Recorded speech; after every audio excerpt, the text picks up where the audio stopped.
ఈ రోజున నాకు చాలా ఆనందంగా ఉంది. ఎందుకంటే సనాతన ధర్మాన్ని అనుసరిస్తున్న వాళ్ళందరికీ ఈ రోజున చాలా శుభదినం.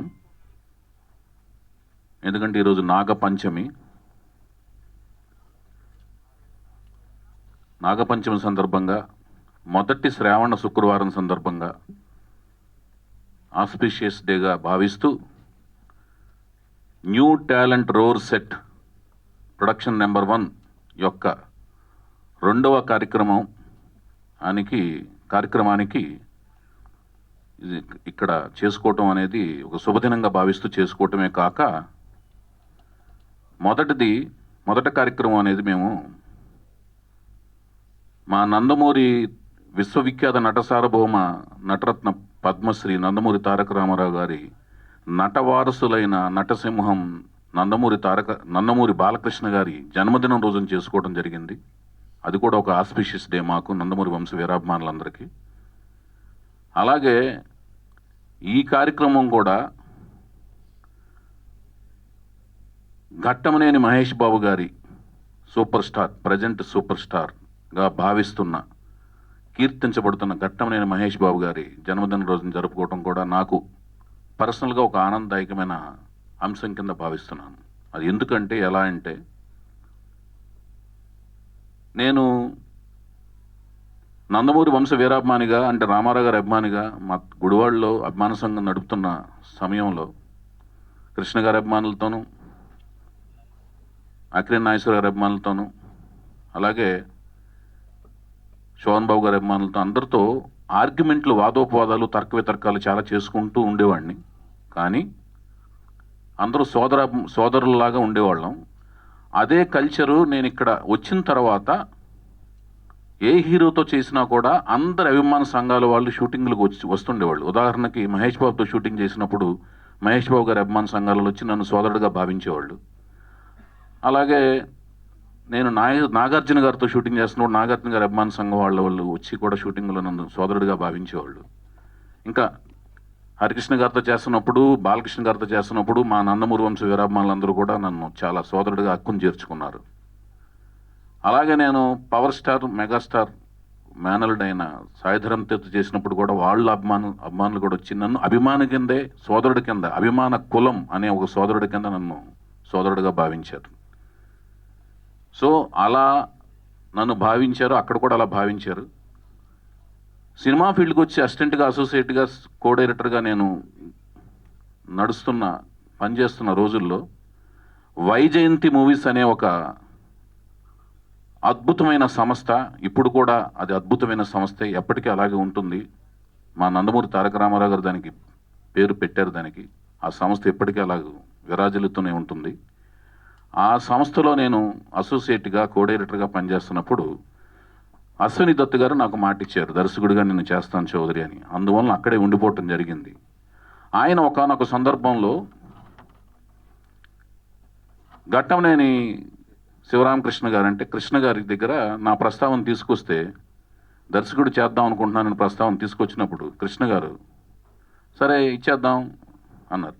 మరి ఈ స్టోరీ చెప్పాక ఎప్పుడు పంపించమంటారు అని కృష్ణ గారిని దత్తు గారు అడిగారు. ఎందుకు, మన రాఘేంద్రరావు దగ్గర చేస్తున్నానని చెప్పావు కదా, స్టోరీ చెప్పడం ఎందుకు, అవసరం లేదు, మీరు ప్రకటన ఇచ్చేసుకోండి, ఎవరు హీరోయిన్ అనుకుంటున్నారు అని అన్నారు. నాకు అప్పుడే హిందీలో పరిచయమైన శిల్పా శెట్టి గారి మీద నా దృష్టి ఉందన్నమాట. సో శిల్పా శెట్టి గారని నేను చెప్పటం.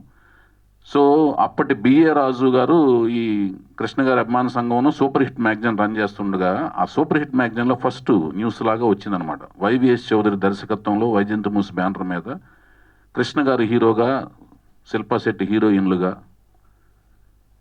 వైవిఎస్ చౌదరి దర్శకత్వంలో అని నా మొట్టమొదటి ప్రకటన వచ్చింది. మొట్టమొదటి దర్శకత్వం అనే ప్రకటన వచ్చింది. సో అలాగా ఆయన అంత ఈజీగా దర్శకత్వం అనేది నాకు అవకాశం ఇస్తానని, రాఘేంద్రరావు దగ్గర చేస్తున్నాడు కదా అవకాశం అనేది, అంతే ఈజీగా నేను డైరెక్టర్ అయిన తర్వాత శ్రీ సీతారాముల కళ్యాణం చూస్తున్నారండి, సీతారామరాజు సినిమాలు అయిన తర్వాత మహేష్ బాబు రాజకుమారుడు షూటింగ్ జరుగుతుండగా నేను యువరాజు కథను కూడా ఒక 2-3 నిమిషాలు చెప్పాల్సి వచ్చింది. మొదటి సినిమా ఆయన రిలీజ్ కాలేదు. గుడివాడలో నేను అభిమాన సంఘంలో తిరుగుతున్నప్పుడు అభిమానులతో పాటు, కృష్ణ గారి అభిమానులతో పాటు మహేష్ బాబు సినిమాలను చూశాను. నాకు కృష్ణ గారు వీళ్ళందరూ మీరు రామారావు గారి అభిమానులు కాబట్టి వాళ్ళంటే పడేది కాదు, కానీ మహేష్ బాబు అంటే ఎందుకో చైల్డ్ ఆర్టిస్ట్గా ఉన్న కాడి నుంచి చాలా ఇష్టం అనమాట. ఆ ఇష్టం అనేది అనుకోకుండా ఆయనకే కథ చెప్పాల్సిన పరిస్థితి వచ్చినప్పుడు ఆ 10 నిమిషాలు 5 నిమిషాల్లో యువరాజు కథ అని చెప్పడం జరిగింది. చాలా సెన్సిటివ్ ఎలిమెంట్ ఆ కథ. అలాగే ఆయనకి వెంటనే నచ్చేసింది. రాజకుమారుడు చేస్తున్న టైంలో సెట్స్లో గోల్కొండ ఫోర్ట్లో 10 నిమిషాలు చెప్తుండగా ఆయనకి వెంటనే నచ్చేసి ఆయన అన్నారు, ఆయన దగ్గర అప్పటికి కృష్ణ గారి దగ్గర 10-12 మంది ప్రొడ్యూసర్లు వెయిట్ చేస్తున్న టైంలో ఆయనకి కథ నచ్చేసి, ఏమంటే మీరు మంచి ప్రొడ్యూసర్ని తీసుకురండి, ఇవన్నీ పట్టించుకోవద్దు, 10-12 మంది వెయిట్ చేస్తున్నారని, మీరు ఒక ప్రొడ్యూసర్ని తెచ్చుకుంటే నేను 2వ సినిమా కింద ఈ సినిమా చేస్తున్నాను అని మాట ఇచ్చారండి. నా మొదటి సినిమా 2వ సినిమా చూడకుండా. అది ఆయన నా మీద ఉంచిన నమ్మకం అనమాట. నేను చెప్పిన విధానం కానీ అది కానీ ఆయన ఎందుకో ఇన్స్పైర్ అయ్యాడు. ఆయన ఎందుకో నచ్చింది. ఆయన నా మీద ఉంచిన నమ్మకం అనేది నాకు ఎంతో ఆత్మీయంగానో ఆప్తుడిలాగా భావించాను. అదే ఆత్మీయత, ఆప్తుడుగా నన్ను భావించిన ఆ అనుబంధం అదంతా కూడా సినిమా త్రూఅవుట్, యువరాజ్ త్రూఅవుట్ నేను అది కొనసాగింది. తర్వాత కూడా కొనసాగింది. యువరాజు దరిమిలా జరుగుతున్న చర్చలు, వాదోపాదాలు సినిమా నిర్మాణ కార్యక్రమాల్లో జరుగుతున్నప్పుడు ఆయన మరీ పట్టుబట్టి, మీరు సొంతంగా నిర్మాణ సంస్థ పెట్టండి, ఎందుకు ఈ చర్చలు గిర్చలు, మీరు నిర్మాణ సంస్థ పెడితే నేను కథానాయకుడు ఉండి సినిమా చేస్తానంటే ఆయన చెప్పిన మీదటే నేను బొమ్మరిల్లు అనే సంస్థ పెడతాం జరిగింది. ఆయన ఇంకా నాకు ఇష్టం లేదు యాక్చువల్గా నిర్మాతను అవటం అనేది. ఆయన 2-3 సార్లు పోరిన తర్వాత నేను వెళ్ళి బలవంతంగా, ఎందుకంటే అట్టి కఠినమైన చర్య అనమాట నిర్మాత అవటం అనేది, వెళ్ళి నిర్మాతగా అవటం జరిగింది. బొమ్మరిల్లు అనే సంస్థ, బొమ్మలు తయారు చేసే ఇల్లు బొమ్మరిల్లు. బొమ్మ అంటే సామాన్య మానవుడి భాషలో ఎన్టీఓడు బొమ్మ చూశాను, ఏఎన్ఆర్ బొమ్మ చూశాను అనేవాళ్ళు అప్పటి రోజుల్లో. అందుకని బొమ్మలు తయారు చేసే ఇల్లు బొమ్మరిల్లు అనే ఒక అర్థవంతమైన పేరుతో బొమ్మరిల్లు అనే నిర్మాణ సంస్థని స్థాపించడం జరిగింది. తర్వాత మహేష్ బాబు గారి సినిమాలు ఆయన చాలా బిజీగా ఉన్న టైంలో నేను లాహిర్ చిత్రంతో ప్రారంభించిన వెంటనే, సినిమా రిలీజ్ అయిన వెంటనే ప్లాటినం డిస్క్ ఫంక్షన్ చేసి దాన్ని సినిమాని ఒక ప్రచారాన్ని ఊపొందించుకునే కార్యక్రమం చేయాల్సి వచ్చినప్పుడు ఆయనే స్వచ్ఛందంగా వచ్చి జెమినీ టీవీకి ఫోన్ చేసి డెకరేషన్ అది చేయించి ప్లాటినం డిస్క్ ఫంక్షన్కి ఆయనే స్వయంగా వచ్చి 2 గంటల కార్యక్రమం చేసి నాకు వెన్నింటి ఉన్నారన్నమాట. ఆయన ఒక ఆప్తుడిలాగా, ఒక ఆత్మీయుడిలాగా. సో అదంతా నేను వైవిఎస్ చౌదరి అంటే స్నేహం, నమ్మకానికి ప్రతిఫలం, కృతజ్ఞత చూపించుకునే విధానం అన్నమాట. నాలో నటన ఉండదు, యాక్టింగ్ ఉండదు, అనుబంధాలు తెంచుకునే ఒక తత్వం ఉండదు అనమాట. సో అది ఆ రుణాన్ని తీర్చుకుందాం ఉద్దేశంతో ఆ సినిమా 100 డేస్ ఫంక్షన్ అప్పుడు సేమ్ ఇదే రోజున 2002 ఆగస్టు 9న నేను ప్రకటన ఇచ్చిన మేరకు, రిలీజ్ రోజున ఇచ్చిన ప్రకటన ఇచ్చిన మేరకు ఆగస్టు 9న గుడివాడలో ఎన్టీఆర్ స్టేడియంలో ఇదే మహేష్ బాబు బర్త్డే రోజు అనుకోకుండా వచ్చిన రోజున 2వ వారంలో జరపడతాయని స్టేట్మెంట్ ఇచ్చిన ప్రకారం ఆగస్టు 9నే నేను చేసి రాజమండ్రి నుంచి దాదాపు ఆ రోజుల్లో 3 నుంచి 4 లక్షల రూపాయల క్రాకర్స్ తెప్పించి హ్యాపీ బర్త్డే మహేష్ బాబు అని చెప్పేసి నేను క్రాకర్స్ కాల్పించడం, అదంతా జెమినీ టీవీలో ఆ రోజున లైవ్ టెలికాస్ట్లో కూడా రావటం కూడా జరిగింది. సో అంతటి అనుబంధం, ఆ ఆత్మీయత ఉంది. అనుకోకుండా మళ్ళీ ఇదే రోజున ఈ ఫంక్షన్ చేసుకోవటం కూడా నాకు ఒక కోఇన్సిడెంటల్గా, యాదృచ్ఛికంగా నేను భావిస్తున్నాను. సో అంతటి ఒక బ్యాక్ అనుబంధం, ఎమోషన్ ఉంది ఈ కార్యక్రమానికి. ఇక ఈ కార్యక్రమానికి వస్తే, ఈ కార్యక్రమంలోని మెరుపులు ఏంటంటే, ఒక కథ సర్వేంద్రియానం నయనం ప్రధానం అంటే దృశ్యం అనేది ప్రధానం. సినిమాకి దృశ్యం అనేది మెయిన్. దృశ్యం అంటే కథనం. కథ నేను రాసుకున్నాను.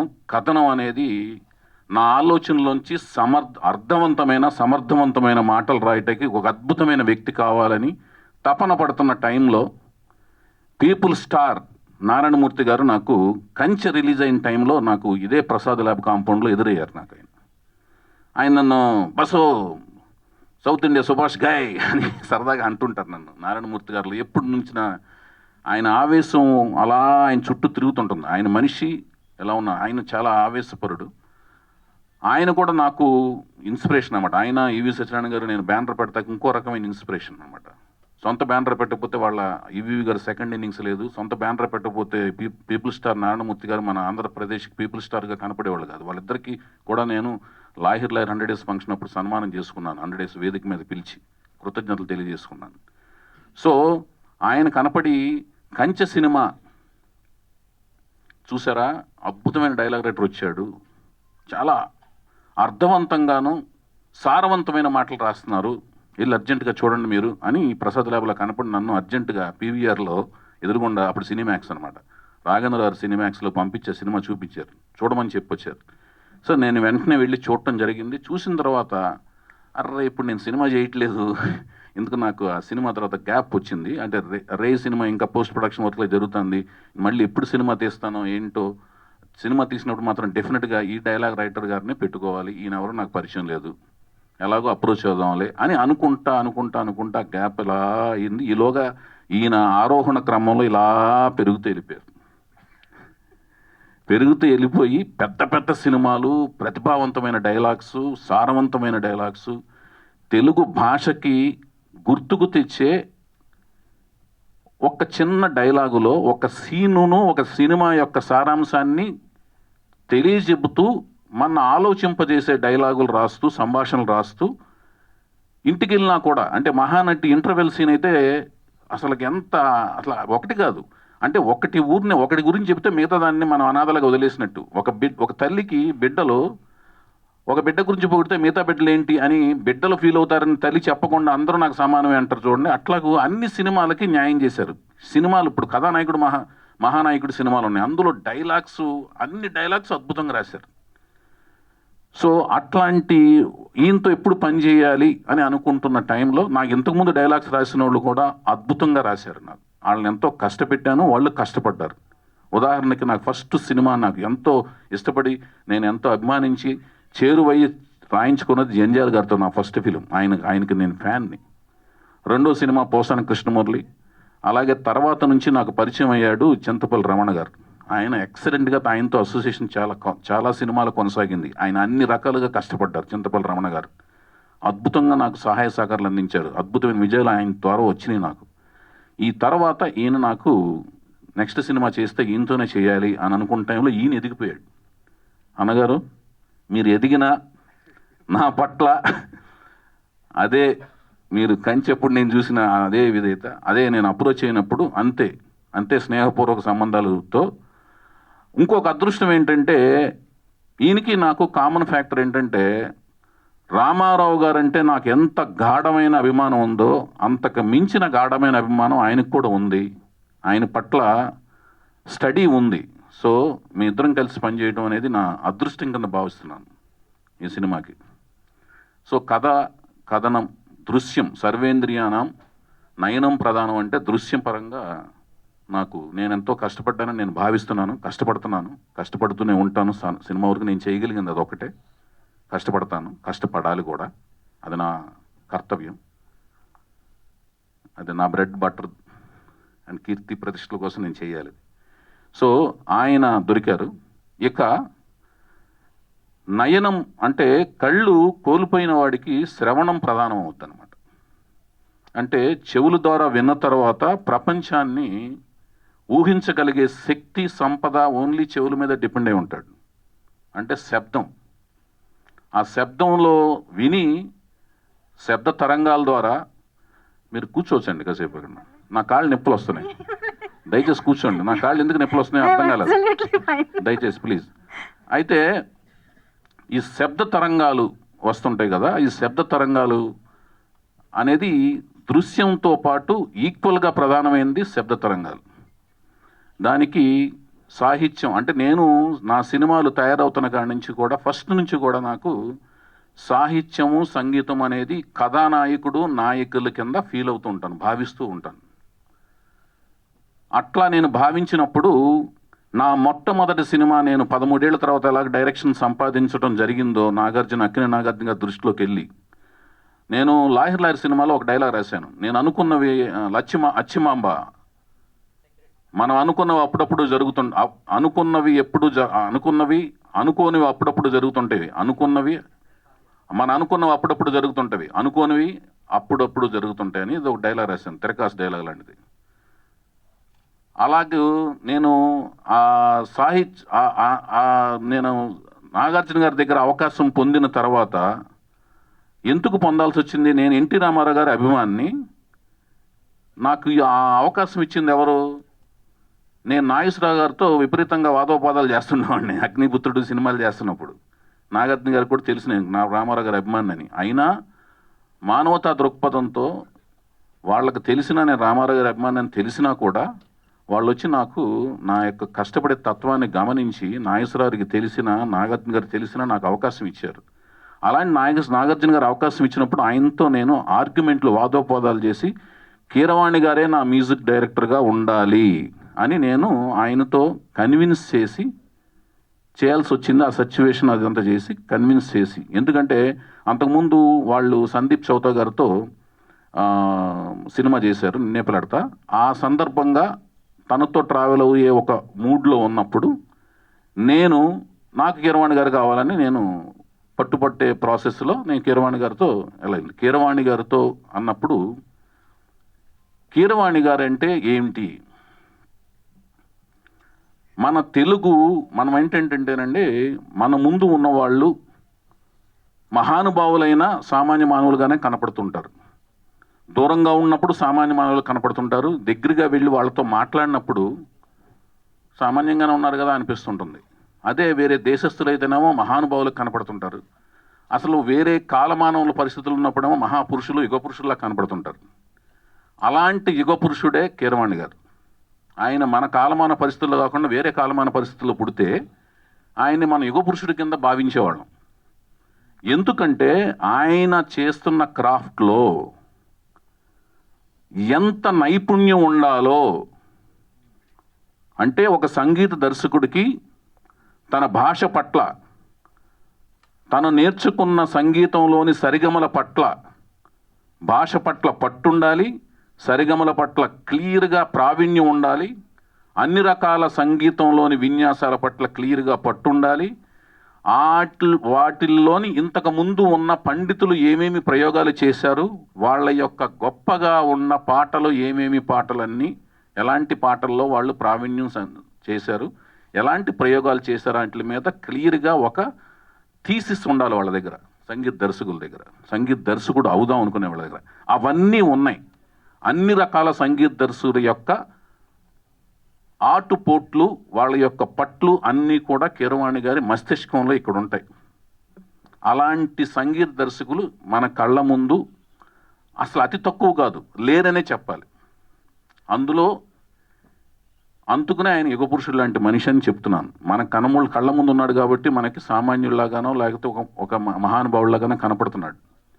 అలాంటి యుగ పురుషుడితో నా జీవితంలోని మొట్టమొదటి సినిమా ప్రయాణించడం అనేది నాకు ఒక కలిగిన మహాద్భుతం కింద భావిస్తున్నాను. ఆస్కార్ అవార్డు రావటం అనేది ప్రామాణికాలు. ఇవన్నీ మనం సంపాదించుకోగలగటం, అది వాళ్ళు ఇవ్వగలగటం, ఆ కృషికి మనం రీచ్ అయిన దానికి మనం రావటం అనేది గొప్ప విషయం కింద, అది చాలా గొప్ప విషయం. ఎంతో కృషి ఉంటేనే అది ఎలాంటివి రాగలుగుతాయి, ఆస్కార్ అవార్డులు లాంటివి రాగలుగుతాయి. అది గొప్ప విషయం. కానీ ఆయన కీరవాణి గారు చక్రవర్తి గారి దగ్గర పనిచేస్తున్నప్పటి నుంచి నాకు తెలుసు.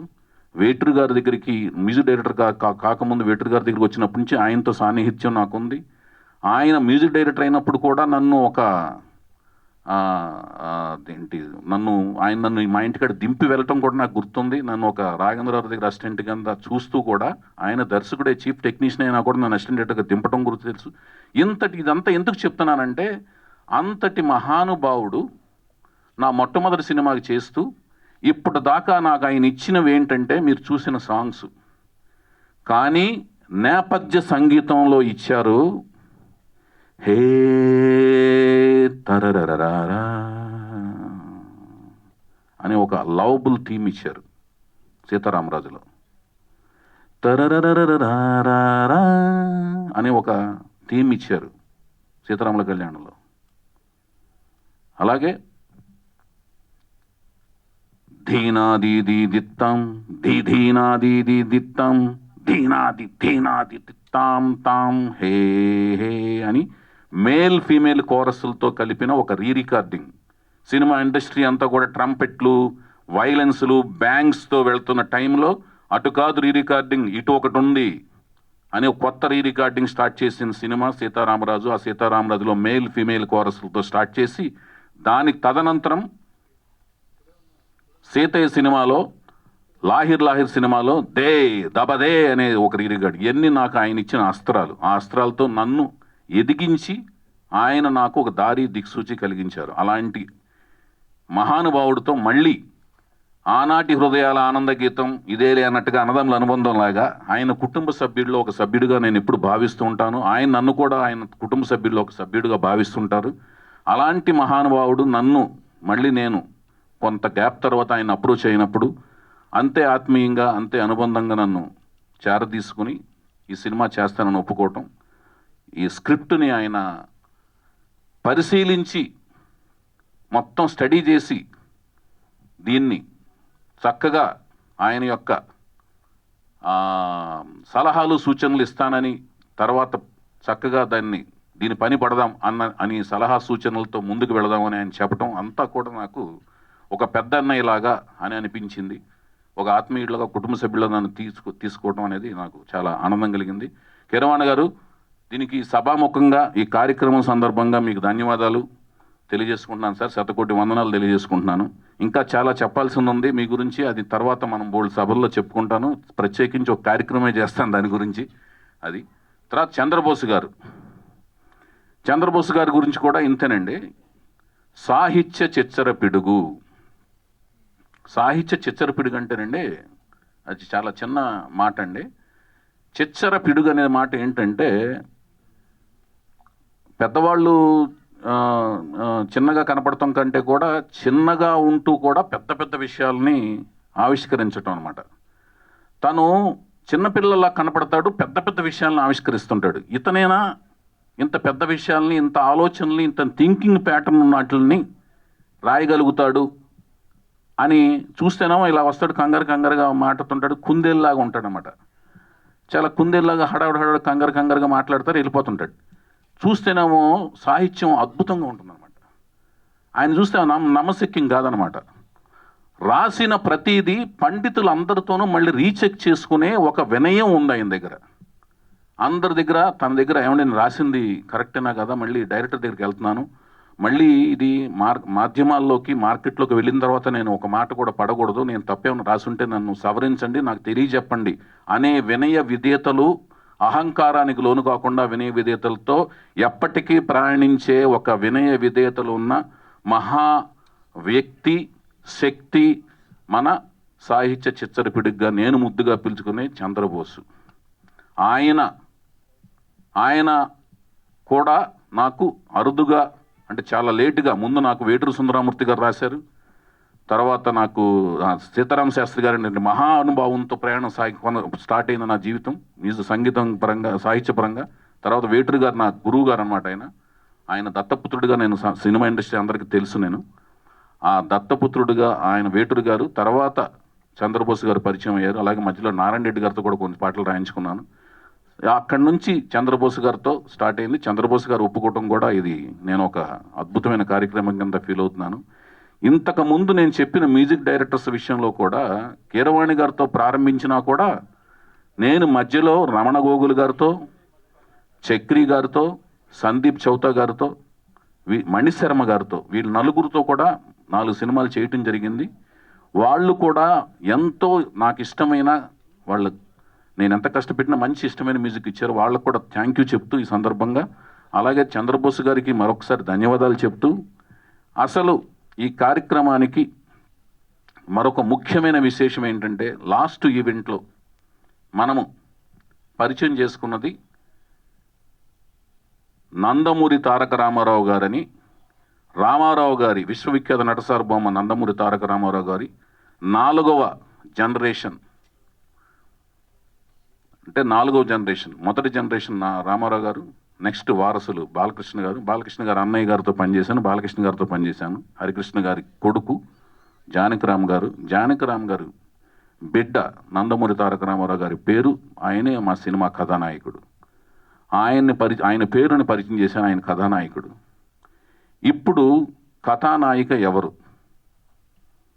నేను చాలా సినిమాలకి నేను పరిచయం చేసే వాళ్ళకి కేర్ ఆఫ్ అడ్రస్గా నిలిచాను. దేవుడి దయ వల్ల, మా తల్లిదండ్రులు నాకు ఇచ్చిన జన్మ వల్ల, రామారావు గారు ఇచ్చిన స్ఫూర్తి వల్ల, ఎన్టీ రామారావు గారు ఇచ్చిన స్ఫూర్తి వల్ల, కృషి, పట్టుదల, దీక్ష ఆయన ఇచ్చేళ్ళారు. ఆ మార్గదర్శనం నడవటం వల్ల నేను నిలిచాను. సో చాలామంది అమ్మాయిలను పరిచయం చేశాను. వాళ్ళందరినీ బాంబే నుంచి తీసుకురావటం జరిగింది.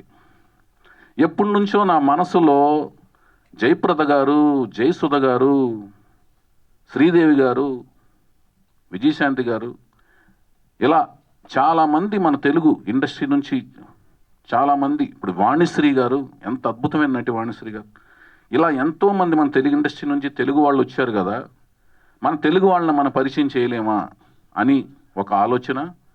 ఇంకా వీళ్ళకి డైరెక్టర్లకినో ఇండస్ట్రీకి బాంబే నుంచి ఇతర రంగాల నుంచి పరిచయం చేయడం తప్పితే మన తెలుగు వాళ్ళు వీళ్ళు దొరకరా అని మన తెలుగు వాళ్ళలో ఇలాంటి ఆలోచనలు ఎప్పుడో 2012లో 13లో వచ్చినప్పుడు దానికి కార్యరూపం దాల్చే కార్యక్రమంలో నేను వెతుకుతున్న ప్రాసెస్లో మన తెలుగు వాళ్ళలో ఒక అమ్మాయి నాకు ఒక సోషల్ నెట్వర్క్స్లో ఒక అమ్మాయి నా కళ్ళలో పడింది. ఆమె చక్కగా చాలా బాగుంది. చక్కగా 5 అడుగుల 7 అంగుళాల దాకా ఉంది. చక్కటి శంఖం లాంటి మెడ, చక్కటి కళ్ళు,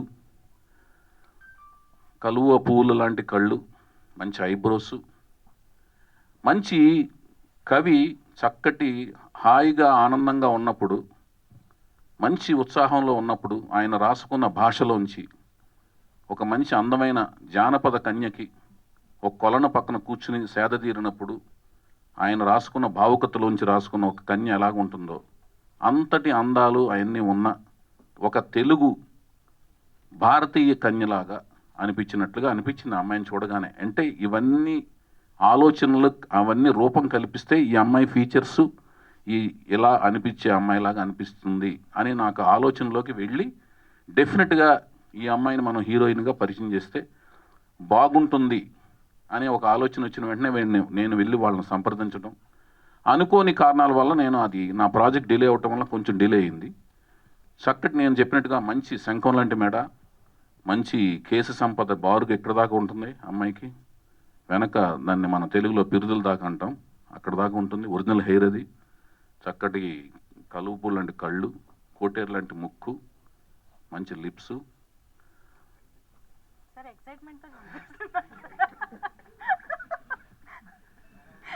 సో హైప్ ఎక్కువ ఇచ్చేస్తున్నారు. సరేనండి, అంత ఇస్తే కానీ అంటే దానివలన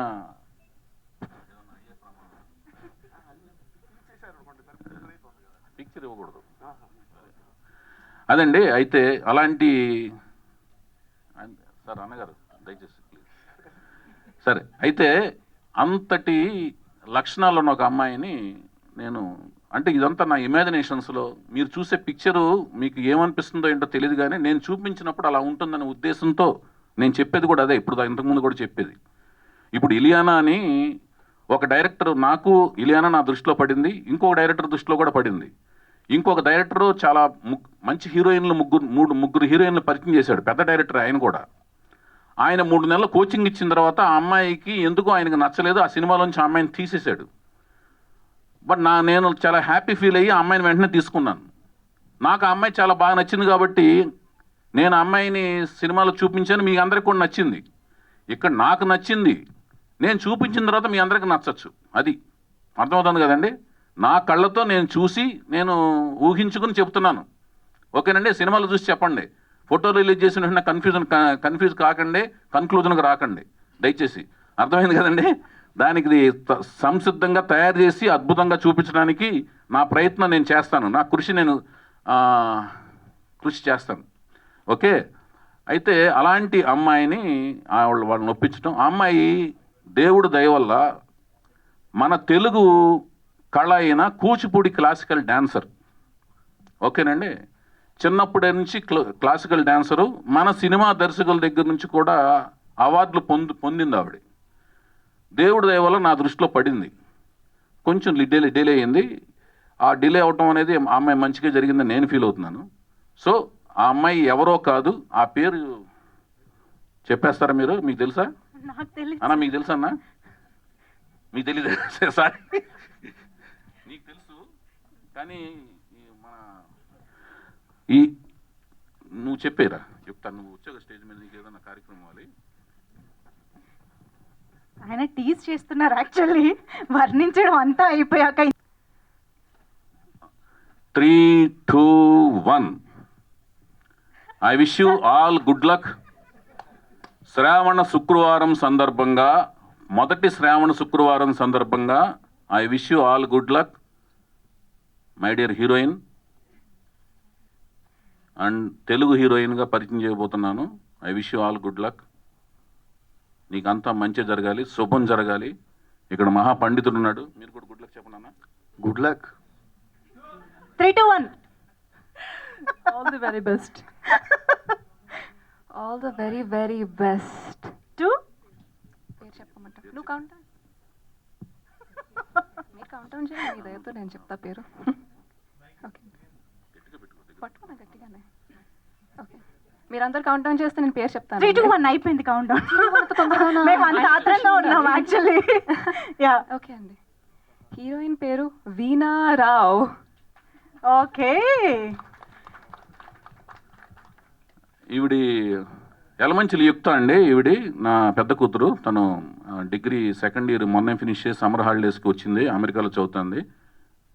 దేవదాస్ సినిమా సందర్భంగా అమెరికాలో హ్యూస్టన్లో పుట్టింది. నాకు రెండో పాప కూడా ఉంది. ఆవిడ ఎలమంచిలి ఏక్త. ఆవిడ రే సినిమా సందర్భంగా అమెరికాలో పుట్టింది. సో నాకు తెలియక లాహిర్ లారి సినిమాలో ఒక డైలాగ్ పెట్టాను. రమాప్రభు గారు ఆ ముగ్గురు సిస్టర్స్ని తీసుకుని ఏంటి ఆదిత్య ఓం దగ్గరికి పెళ్లి చూపుల కోసం వెళ్తారు. అతను మ్యారేజ్ బ్యూరో నడుపుతుంటాడు. ఈ అమ్మాయి ఎప్పుడు పుట్టిందంటే అడిరాముడు అప్పుడు. ఈ అమ్మాయి ఎవరు దేనికి పుట్టిందంటే వేటగాడు అప్పుడు అంటుంది. మీ ఆయనకి పుట్టలేదా అంటే కంటి పుసులతో చంపేస్తా అంటే, అడిరాముడికి పుట్టింది వేటగాడికి పుట్టిందంటే వాళ్ళకి సినిమా పేర్లు చెప్తుంటారు. అట్లాగూ దేవదాసుకు పుట్టింది ఈవిడి, ఆవిడ రై పుట్టిందన్నట్టుగా అట్లాగనమాట. జోక్గా ఆ టైం అది అమెరికా వెళ్ళినప్పుడు పుట్టారు. అది అయిపోయింది. ఇప్పుడు మనం we wish you all good luck. ఈరోజు వీణ అది సందర్భంగా. ఇంకొకటి ఏంటంటే, ఇంకా అతిరథ మహారాజులు అందరూ ఉన్నారు. వంశీ గారు అయిపోవచ్చింది, మీరు కంగారు పడకండి. మనం కూడా ఇంతకుముందు కొంచెం లేట్ అయిందన్నా, నాకు క్షమించన్నా. My dear Vamshi, you are sweetest, you are like sugar. Shekhar ఏమో హార్టెస్ట్, ఈజ్ లైక్ కారం. మంచి కాంబినేషన్ మీ ఇద్దరు. గుంటూరు కారం అంట మా అమ్మాయి అందిస్తుంది. సరే, ఓకే, ఒక 10 నిమిషాలు ఓపి పట్టిండి ప్లీజ్. దయచేసి అర్థం చేసుకోండి. హరీష్ బాయ్ నెక్స్ట్ ప్రోగ్రామ్ పిఆర్ఓ అయినా దయచేసి. అయిపోయిందండి, ఓకే. అయితే ఇప్పుడు నెక్స్ట్ ఏంటంటే మనకి ఇదండి ఆ వీణారావు, ఆవిడ హీరోయిన్. సో ఆవిడని ఇంట్రడ్యూస్ చేస్తున్నాం. నందమూరి తారక రామారావు గారు హీరో, వీణారావు గారు హీరోయిన్గా new talent roar set NTR at అనే బ్యానర్ పేరు మీద ప్రొడక్షన్ నెంబర్ 1, కథా స్క్రీన్ప్లే దర్శకత్వం నేను, నిర్మాత గారు యలమంచిలి గీత, మాటలు సాయిమాధవ్ బుర్రా గారు, సంగీతం ఎంఎం కీరవాణి గారు, సాహిత్యం చంద్రబోస్ గారు రాస్తున్నారు. మిగతా వాళ్ళందరూ కూడా కొంతమంది అతిరథ మహారథులు ఇంకెంతోమంది ఉంటారు. మిగతా వాళ్ళందరూ కూడా చాలామంది తెలుగు వాళ్ళని, కొత్త టాలెంట్ని, టెక్నీషియన్ని, ఆర్టిస్టులను కూడా మన తెలుగు వాళ్ళని సెలెక్ట్ చేసుకోవడం జరుగుతుంది. వాళ్ళకి మా నెక్స్ట్ అనౌన్స్మెంట్లో మా ఒక care of address, Instagram account అన్నీ ఇస్తాము. దానికి మేము చెప్పిన ప్రామాణికాలకి పరంగా మీరు దానికి వీడియోలు, మీ టాలెంట్లన్నీ పంపిస్తుంటే దాని నుంచి మేము సెలెక్ట్ చేసుకోవడం జరుగుతుంది. కొత్త టాలెంట్ని ఎంకరేజ్ చేస్తాం. న్యూ టాలెంట్ గర్జిస్తుంది ఇక్కడ అనే దాంట్లోంచి దానికి అనుగుణంగానే కొత్త టాలెంట్ను కూడా తీసుకుంటాం. చాలామందిని, కొంతమంది అతిరథ మహారథులు, కొంతమంది కొత్త టాలెంట్తో కలిసి మేము ఈ ప్రాజెక్ట్ ముందుకు వెళ్తుంటుంది. అది తర్వాత మహేష్ బాబు బర్త్డే సందర్భంగా లాస్ట్ జూన్ 10న బాలకృష్ణ గారి బర్త్డే సందర్భంగా ఆయన కేక్ కట్ చేసాం. ఇప్పుడు మహేష్ బాబు బర్త్డే సందర్భంగా ఆ కేక్ను కట్ చేసి ఇది బిఏ రాజు గారు, మహేష్ బాబు కృష్ణ గారి అభిమాని అయిన బిఏ రాజు గారి కొడుకు బాబు శివరామ ఆ కేక్ కట్ చేసేసి ఆయన మహేష్ బాబు బర్త్డేని సెలబ్రేట్ చేసుకోవడం జరుగుద్ది. దాని తర్వాత Q&A అండి. వెంటనే ఫాస్ట్గా ముగిస్తాను. దయచేసి అందరూ కోఆపరేట్ చేయండి. దయచేసి థ్యాంక్ యూ. సాయి మాధవ్ బుర్రా గారు హే తరరరారా అని ఒక లవబుల్ థీమ్ ఇచ్చారు సీతారామరాజులో. తరరరరారా అని ఒక థీమ్ ఇచ్చారు సీతారాముల కళ్యాణంలో. అలాగే ధీనాది దిత్తం ధీనాది దిత్తం ధీనాది తాం తాం హే హే అని మేల్ ఫీమేల్ కోరస్లతో కలిపిన ఒక రికార్డింగ్. సినిమా ఇండస్ట్రీ అంతా కూడా ట్రంపెట్లు, వైలెన్స్లు, బ్యాంగ్స్తో వెళ్తున్న టైంలో అటు కాదు రికార్డింగ్, ఇటు ఒకటి ఉంది అని ఒక కొత్త రికార్డింగ్ స్టార్ట్ చేసిన సినిమా సీతారామరాజు. ఆ సీతారామరాజులో మేల్ ఫీమేల్ కోరస్లతో స్టార్ట్ చేసి దానికి తదనంతరం సీతయ్య సినిమాలో లాహిర్ సినిమాలో దే దబదే అనే ఒక రికార్డ్. ఇవన్నీ నాకు ఆయన ఇచ్చిన అస్త్రాలు. ఆ అస్త్రాలతో నన్ను ఎదిగించి ఆయన నాకు ఒక దారి దిక్సూచి కలిగించారు. అలాంటి మహానుభావుడితో మళ్ళీ ఆనాటి హృదయాల ఆనంద గీతం ఇదేలే అన్నట్టుగా అన్నదమ్ముల అనుబంధం లాగా ఆయన కుటుంబ సభ్యుల్లో ఒక సభ్యుడిగా నేను ఎప్పుడు భావిస్తూ ఉంటాను. ఆయన నన్ను కూడా ఆయన కుటుంబ సభ్యుల్లో ఒక సభ్యుడిగా భావిస్తుంటారు. అలాంటి మహానుభావుడు నన్ను మళ్ళీ నేను కొంత గ్యాప్ తర్వాత ఆయన అప్రోచ్ అయినప్పుడు అంతే ఆత్మీయంగా అంతే అనుబంధంగా నన్ను చేరదీసుకుని ఈ సినిమా చేస్తానని ఒప్పుకోవటం, ఈ స్క్రిప్ట్ని ఆయన పరిశీలించి మొత్తం స్టడీ చేసి దీన్ని చక్కగా ఆయన యొక్క సలహాలు సూచనలు ఇస్తానని, తర్వాత చక్కగా దీని పని పడదాం అని సలహా సూచనలతో ముందుకు వెళదామని ఆయన చెప్పడం అంతా కూడా నాకు ఒక పెద్ద అన్నయ్యలాగా అని అనిపించింది. ఒక ఆత్మీయులుగా కుటుంబ సభ్యులుగా నన్ను తీసుకోవడం అనేది నాకు చాలా ఆనందం కలిగింది. కీరవాణి గారు, దీనికి సభాముఖంగా ఈ కార్యక్రమం సందర్భంగా మీకు ధన్యవాదాలు తెలియజేసుకుంటున్నాను సార్. శతకోటి వందనాలు తెలియజేసుకుంటున్నాను. ఇంకా చాలా చెప్పాల్సింది ఉంది మీ గురించి, అది తర్వాత మనం బోల్డ్ సభల్లో చెప్పుకుంటాను. ప్రత్యేకించి ఒక కార్యక్రమే చేస్తాను దాని గురించి. అది తర్వాత చంద్రబోస్ గారి గురించి కూడా ఇంతేనండి. సాహిత్య చిచ్చర పిడుగు. సాహిత్య చిచ్చర పిడుగు అంటేనండి అది చాలా చిన్న మాట అండి. చిచ్చర పిడుగు అనే మాట ఏంటంటే పెద్దవాళ్ళు చిన్నగా కనపడటం కంటే కూడా చిన్నగా ఉంటూ కూడా పెద్ద పెద్ద విషయాల్ని ఆవిష్కరించటం అనమాట. తను చిన్నపిల్లలా కనపడతాడు, పెద్ద పెద్ద విషయాలను ఆవిష్కరిస్తుంటాడు. ఇతనేనా ఇంత పెద్ద విషయాల్ని, ఇంత ఆలోచనల్ని, ఇంత థింకింగ్ ప్యాటర్న్ ఉన్న వాటిని రాయగలుగుతాడు అని చూస్తేనేమో ఇలా వస్తాడు, కంగారుగా మాట్లాడుతుంటాడు, కుందేల్లాగా ఉంటాడనమాట. చాలా కుందేల్లాగా హడావుడు కంగారుగా మాట్లాడతారు, వెళ్ళిపోతుంటాడు. చూస్తేనేమో సాహిత్యం అద్భుతంగా ఉంటుందన్నమాట. ఆయన చూస్తే నమ్మశక్యం కాదనమాట. రాసిన ప్రతిదీ పండితులందరితోనూ మళ్ళీ రీచెక్ చేసుకునే ఒక వినయం ఉంది ఆయన దగ్గర.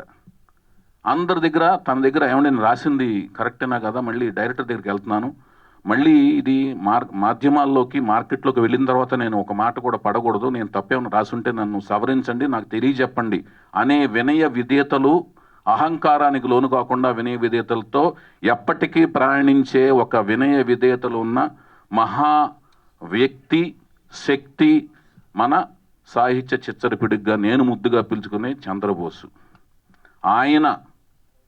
ఆయన కూడా నాకు అరుదుగా, అంటే చాలా లేటుగా, ముందు నాకు వేటూరు సుందరమూర్తి గారు రాశారు, తర్వాత నాకు సీతారామ శాస్త్రి గారి మహా అనుభవంతో ప్రయాణం స్టార్ట్ అయిన నా జీవితం సంగీతం పరంగా, సాహిత్య పరంగా.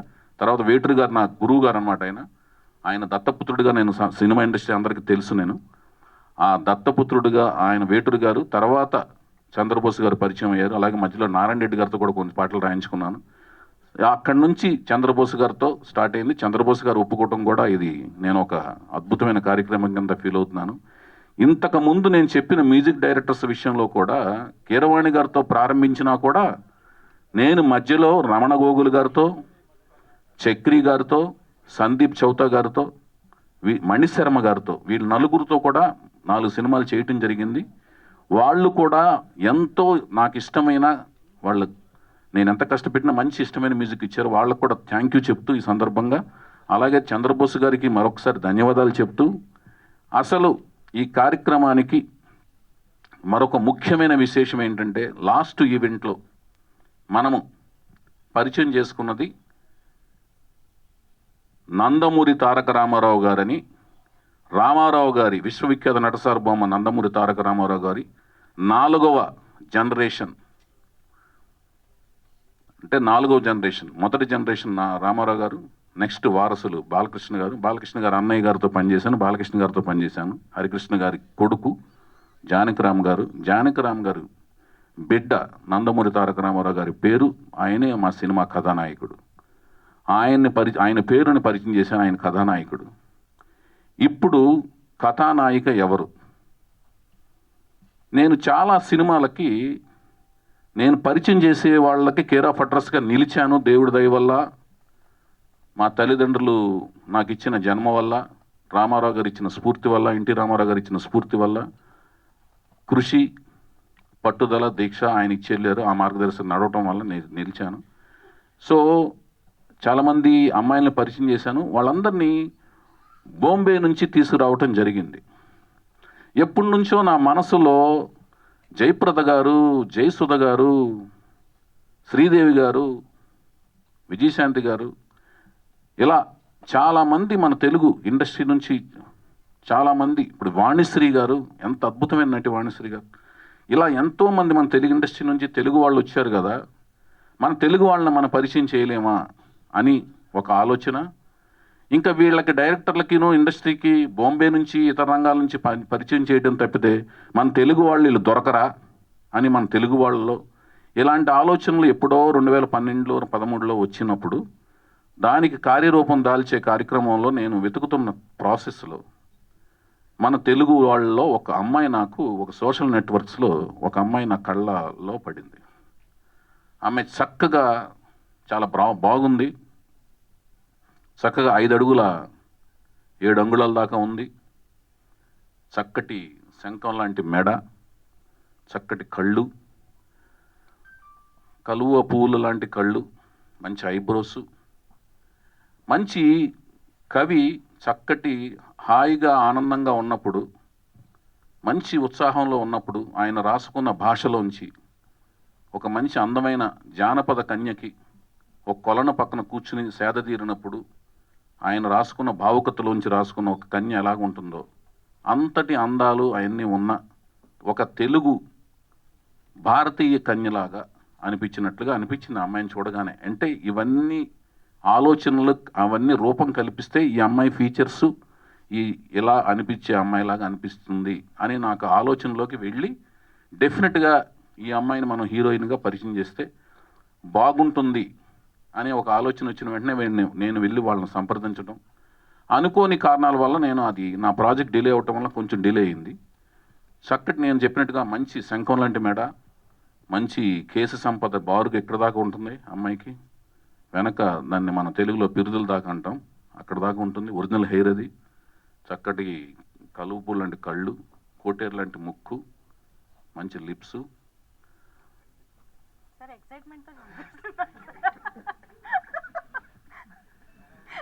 సో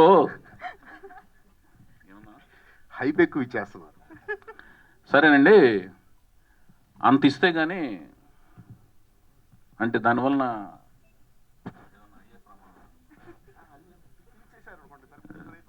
పిక్చర్ ఇవ్వకూడదు. అదండి, అయితే అలాంటి సార్ అన్నగారు దయచేసి ప్లీజ్. సరే, అయితే అంతటి లక్షణాలు ఉన్న ఒక అమ్మాయిని నేను, అంటే ఇదంతా నా ఇమాజినేషన్స్లో, మీరు చూసే పిక్చరు మీకు ఏమనిపిస్తుందో ఏంటో తెలియదు కానీ నేను చూపించినప్పుడు అలా ఉంటుందనే ఉద్దేశంతో నేను చెప్పేది కూడా అదే. ఇప్పుడు ఇంతకుముందు కూడా చెప్పేది. ఇప్పుడు ఇలియానా అని ఒక డైరెక్టర్, నాకు ఇలియానా నా దృష్టిలో పడింది, ఇంకొక డైరెక్టర్ దృష్టిలో కూడా పడింది. ఇంకొక డైరెక్టరు చాలా మంచి హీరోయిన్లు ముగ్గురు హీరోయిన్లు పరిచయం చేశాడు, పెద్ద డైరెక్టర్ ఆయన కూడా. ఆయన 3 నెలలు కోచింగ్ ఇచ్చిన తర్వాత ఆ అమ్మాయికి ఎందుకో ఆయనకు నచ్చలేదు, ఆ సినిమాలోంచి ఆ అమ్మాయిని తీసేశాడు. బట్ నేను చాలా హ్యాపీ ఫీల్ అయ్యి ఆ అమ్మాయిని వెంటనే తీసుకున్నాను. నాకు ఆ అమ్మాయి చాలా బాగా నచ్చింది కాబట్టి నేను ఆ అమ్మాయిని సినిమాలో చూపించాను, మీ అందరికి కూడా నచ్చింది. ఇక్కడ నాకు నచ్చింది, నేను చూపించిన తర్వాత మీ అందరికి నచ్చచ్చు. అది అర్థమవుతుంది కదండి. నా కళ్ళతో నేను చూసి నేను ఊహించుకుని చెప్తున్నాను. ఓకేనండి, సినిమాలు చూసి చెప్పండి. ఫోటో రిలీజ్ చేసిన వెంటనే కన్ఫ్యూజ్ కాకండి, కన్క్లూజన్కి రాకండి దయచేసి. అర్థమైంది కదండి? దానికి ఇది సంసిద్ధంగా తయారు చేసి అద్భుతంగా చూపించడానికి నా ప్రయత్నం నేను చేస్తాను, నా కృషి నేను కృషి చేస్తాను. ఓకే, అయితే అలాంటి అమ్మాయిని వాళ్ళని ఒప్పించడం, ఆ అమ్మాయి దేవుడు దయ వల్ల మన తెలుగు కళ అయిన కూచిపూడి క్లాసికల్ డాన్సర్. ఓకేనండి, చిన్నప్పటి నుంచి క్లాసికల్ డాన్సరు. మన సినిమా దర్శకుల దగ్గర నుంచి కూడా అవార్డులు పొందింది ఆవిడ. దేవుడి దయ వల్ల నా దృష్టిలో పడింది. కొంచెం డిలే అయింది. ఆ డిలే అవటం అనేది ఆ అమ్మాయి మంచిగా జరిగిందని నేను ఫీల్ అవుతున్నాను. సో ఆ అమ్మాయి ఎవరో కాదు, ఆ పేరు చెప్పేస్తారా మీరు? మీకు తెలుసా నాకు తెలియదు అన్నా? మీకు తెలుసా అన్న? మీకు తెలీదు? సారీ, నీకు తెలుసు కానీ నువ్వు చెప్పేరా, చెప్తాను. నువ్వు వచ్చాక స్టేజ్ మీద నీకు ఏదైనా కార్యక్రమం ఇవ్వాలి. ఆయన టీజ్ చేస్తున్నారు యాక్చువల్లీ. వర్ణించడం అంతా అయిపోయాక ఇంత గ్యాప్ వస్తే దీన్ని టీజింగ్ అంటారు sir.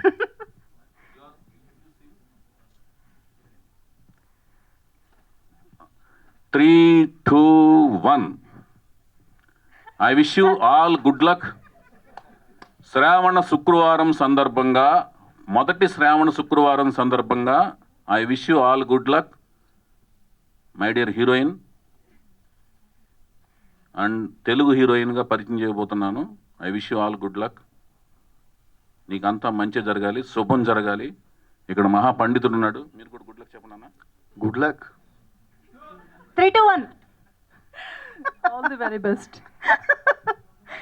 All the very, very best. 2. పేరు చెప్పమంటా? నువ్వు కౌంట్ డౌన్. మీరు కౌంట్ డౌన్ చేయండి, మీ దయతో నేను చెప్తా పేరు. ఓకే, పట్టుకున్నా గట్టిగానే. ఓకే, మీరందరూ కౌంట్ డౌన్ చేస్తే నేను పేరు చెప్తాను. 3, 2, 1 అయిపోయింది కౌంట్ డౌన్. మేము అంత ఆత్రంగా ఉన్నాం యాక్చువల్లీ. యా, ఓకే అండి. హీరోయిన్ పేరు వీణా రావ్. ఓకే. ఈవిడి ఎలమంచిలి యుక్త అండి. ఈవిడి నా పెద్ద కూతురు. తను డిగ్రీ సెకండ్ ఇయర్ మొన్నే ఫినిష్ చేసి సమ్మర్ హాలిడేస్కి వచ్చింది. అమెరికాలో చదువుతుంది. దేవదాస్ సినిమా సందర్భంగా అమెరికాలో హ్యూస్టన్లో పుట్టింది. నాకు రెండో పాప కూడా ఉంది. ఆవిడ ఎలమంచిలి ఏక్త. ఆవిడ రే సినిమా సందర్భంగా అమెరికాలో పుట్టింది. సో నాకు తెలియక లాహిర్ లారి సినిమాలో ఒక డైలాగ్ పెట్టాను. రమాప్రభు గారు ఆ ముగ్గురు సిస్టర్స్ని తీసుకుని ఏంటి ఆదిత్య ఓం దగ్గరికి పెళ్లి చూపుల కోసం వెళ్తారు. అతను మ్యారేజ్ బ్యూరో నడుపుతుంటాడు. ఈ అమ్మాయి ఎప్పుడు పుట్టిందంటే అడిరాముడు అప్పుడు. ఈ అమ్మాయి దేనికి పుట్టిందంటే వేటగాడు అప్పుడు అంటుంది. మీ ఆయనకి పుట్టలేదా అంటే కంటి పుసులతో చంపేస్తా అంటే, అడిరాముడికి పుట్టింది వేటగాడికి పుట్టిందంటే వాళ్ళకి సినిమా పేర్లు చెప్తుంటారు. అట్లాగూ దేవదాసుకు పుట్టింది ఈవిడి, ఆవిడ రై పుట్టిందన్నట్టుగా అట్లాగనమాట. జోక్గా ఆ టైం అది అమెరికా వెళ్ళినప్పుడు పుట్టారు. అది అయిపోయింది. ఇప్పుడు మనం we wish you all good luck. ఈరోజు వీణ అది సందర్భంగా. ఇంకొకటి ఏంటంటే, ఇంకా అతిరథ మహారాజులు అందరూ ఉన్నారు. వంశీ గారు అయిపోవచ్చింది, మీరు కంగారు పడకండి. మనం కూడా ఇంతకుముందు కొంచెం లేట్ అయిందన్నా, నాకు క్షమించన్నా. My dear Vamshi, you are sweetest, you are like sugar. Shekhar ఏమో హార్టెస్ట్, ఈజ్ లైక్ కారం. మంచి కాంబినేషన్ మీ ఇద్దరు. గుంటూరు కారం అంట మా అమ్మాయి అందిస్తుంది. సరే, ఓకే, ఒక 10 నిమిషాలు ఓపి పట్టిండి ప్లీజ్. దయచేసి అర్థం చేసుకోండి. హరీష్ బాయ్ నెక్స్ట్ ప్రోగ్రామ్ పిఆర్ఓ అయినా దయచేసి అయిపోయిందండి. ఓకే, అయితే ఇప్పుడు నెక్స్ట్ ఏంటంటే మనకి ఇదండి ఆ వీణారావు, ఆవిడ హీరోయిన్. సో ఆవిడని ఇంట్రడ్యూస్ చేస్తున్నాం. నందమూరి తారక రామారావు గారు హీరో, వీణారావు గారు హీరోయిన్గా new talent roar set NTR at అనే బ్యానర్ పేరు మీద ప్రొడక్షన్ నెంబర్ 1, కథా స్క్రీన్ప్లే దర్శకత్వం నేను, నిర్మాత గారు యలమంచిలి గీత, మాటలు సాయిమాధవ్ బుర్రా గారు, సంగీతం ఎంఎం కీరవాణి గారు, సాహిత్యం చంద్రబోస్ గారు రాస్తున్నారు. మిగతా వాళ్ళందరూ కూడా కొంతమంది అతిరథ మహారథులు ఇంకెంతోమంది ఉంటారు. మిగతా వాళ్ళందరూ కూడా చాలామంది తెలుగు వాళ్ళని, కొత్త టాలెంట్ని, టెక్నీషియన్ని, ఆర్టిస్టులను కూడా మన తెలుగు వాళ్ళని సెలెక్ట్ చేసుకోవడం జరుగుతుంది. వాళ్ళకి మా నెక్స్ట్ అనౌన్స్మెంట్లో మా ఒక care of address, Instagram account అన్నీ ఇస్తాము. దానికి మేము చెప్పిన ప్రామాణికాలకి పరంగా మీరు దానికి వీడియోలు మీ టాలెంట్లన్నీ పంపిస్తుంటే దాని నుంచి మేము సెలెక్ట్ చేసుకోవడం జరుగుతుంది. కొత్త టాలెంట్ని ఎంకరేజ్ చేస్తాం. న్యూ టాలెంట్ గర్జిస్తుంది ఇక్కడ అనే దాంట్లోంచి దానికి అనుగుణంగానే కొత్త టాలెంట్ను కూడా తీసుకుంటాం. చాలామందిని కొంతమంది అతిరథ మహారథులు, కొంతమంది కొత్త టాలెంట్తో కలిసి మేము ఈ ప్రాజెక్ట్ ముందుకు వెళ్తుంటుంది. అది తర్వాత మహేష్ బాబు బర్త్డే సందర్భంగా లాస్ట్ జూన్ 10న బాలకృష్ణ గారి బర్త్డే సందర్భంగా ఆయన కేక్ కట్ చేసాం. ఇప్పుడు మహేష్ బాబు బర్త్డే సందర్భంగా ఆ కేక్ను కట్ చేసి ఇది బిఏ రాజు గారు, మహేష్ బాబు కృష్ణ గారి అభిమాని అయిన బిఏ రాజు గారి కొడుకు బాబు శివరామ ఆ కేక్ కట్ చేసేసి ఆయన మహేష్ బాబు బర్త్డేని సెలబ్రేట్ చేసుకోవడం జరుగుద్ది. దాని తర్వాత Q&A అండి. వెంటనే ఫాస్ట్గా ముగిస్తాను. దయచేసి అందరూ కోఆపరేట్ చేయండి. Thank you.